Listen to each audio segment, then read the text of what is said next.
Hello everyone, in this video I am talking about movement of chromosomes on spindle fiber और we can say segregation।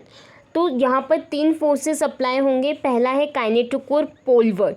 As the name suggest this force is applied by kinetochore when tubulin unit of microtubule is depolymerize at positive end. ये हमारा positive end है। यहाँ अगर depolymerization होगा so this tubulin unit curve outwards, ये इस तरीके से बाहर की तरफ कर्व हो जाएंगे। And curling of this microtubules outward applied force on collar of kinetochore and it get pull towards the pole. तो इस तरीके से ये फोर्स काइनेटोकोर की वजह से लगेगा, इसलिए इसे कहेंगे काइनेटोकोर पोलवर्ड। सेकेंड आएगा हमारा माइक्रोट्यूब्यूल फ्लक्स। इसमें क्या होता है, before the onset of anaphase until the metaphase, तब तक मेटाफेज नहीं आएगा, gain of tubulin unit at the positive end is equal to the loss of tubulin unit at the negative end. Positive end पे क्या होगा, हमारा tubulin unit का gain होगा और नेगेटिव एंड पे लॉस होगा। और ये गेन और लॉस कैसा होगा, इक्वल रहेगा। और लेंथ जो रहेगी माइक्रोट्यूब्यूल की वो भी सेम रहेगी until the anaphase. When the anaphase starts at that time loss is more than the gain, loss ज़्यादा होगा गेन की बजाय। सो माइक्रोट्यूब्यूल गेट शॉर्टन और इस वजह से जो फोर्स एग्जर्ट होगा, जो फोर्स लगेगा लॉस ऑफ ट्यूबुलिन की वजह से, उसी को हम कहते हैं microtubule flux. And it is major force which actually participate in separation of sister chromatids. और अच्छे से देखें हम तो यहाँ ये हमारी सिस्टर क्रोमेटिड्स है, ये हमारा पॉजिटिव एंड है। यहाँ पर फोर्स मतलब यहाँ क्या हो रहा है, यहाँ गेन होगा और यहाँ लॉस होगा। और तब गेन से ज़्यादा लॉस होगा, उस कंडीशन में ये फोर्स अप्लाई होगा जिसे हम कहेंगे माइक्रोट्यूब्यूल फ्लक्स। थर्ड आता है अब हमारा polar ejection force. Polar ejection force, ये जो फोर्स है ये एग्जर्ट होता है काइनेसिन 14 की मदद से। और ये कैसा है, नेगेटिव एंड डायरेक्टिंग में बार बार कह रही क्योंकि ये एक्सेप्शन है। बाकी हमारे काइनेसिन 5, 4, 10 वो सब पॉजिटिव है, यही एक नेगेटिव है। एंड ये जो फोर्स है, this force majorly use for the alignment of chromosome on metaphase plate. ये तो फोर्सेस की बात हुई कि किस तरीके से ये तीन तरीके के फोर्स लग रहे हैं। अब आता है कि मूवमेंट कैसे हो रहा है।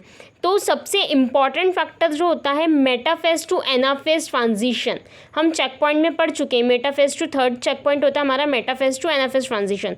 और उसमें जो इम्पॉर्टेंट फैक्टर है वो है APCC। APCC is anaphase promoting complex C।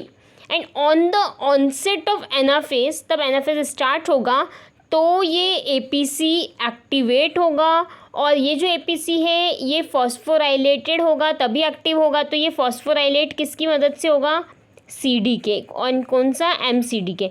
MCD के इसको फॉस्फोराइलेट करेगा, फॉस्फोराइलेट करेगा तो ये कैसा हो जाएगा, ये इस तरीके से एक्टिव हो जाएगा। और एक्टिव होने के बाद में ये फिर बाउंड होगा किससे, CDC20। और ये फिर कॉम्प्लेक्स बना एक APCC CDC20 कॉम्प्लेक्स, ठीक है। वैन सैकोरिन, अब जैसे सैकोरिन का नाम आए तो सैकोरिन क्या कहता है, हमारे ये सिस्टर क्रोमेटिड से यहाँ पर ये ऐसे रिंग इनको टुगेदर रखने का काम करता है, ये हम पहले देख चुके हैं। तो when securin is present in its active form it keeps the separase, ये एक अनादर एंजाइम है, it keeps the separase inactivated by attaching to it. यहाँ ये है सैकोरिन, ये सैकोरिन, और ये किससे अटैच रहेगा, सेपरेस, SEPERASE। इससे समझ में आता है ये एंजाइम है, लास्ट में एज है। तो ये तब सैकोरिन एक्टिव फॉर्म में रहेगा तो ये सेपरेस को इनएक्टिवेट रखेगा। Now APCC and CDC20 complex, these complex target सैकोरिन, ये सैकोरिन को टारगेट करेगा। जैसे ही सैकोरिन टारगेट होगा ये डिग्रेड होगा and it will not attach with separase, और फिर ये सेपरेज से अटैच नहीं रहेगा। This separase cleave the cohesin ring, ये कोहेजन रिंग है, इसको क्या करेगा, क्लीव करेगा। और अगर ये क्लीव होंगे तो ये पास पास रहेंगे क्या, ये टुगेदर रहेंगे क्या, नहीं रहेंगे, ये दूर हो जाएंगे। ठीक है, अब यहाँ पर हमने साइक्लिन भी अलग अलग टाइप्स ऑफ साइक्लिन देखे हैं। तो एस और एम साइक्लिन डीएक्टिवेट हो जाएंगे, S and M cyclin deactivate होंगे। They can not further activate the CDK, क्योंकि साइक्लिन सीडीके से बाइंड करता है तभी वो एक्टिव होता है, तो ये नहीं होगा।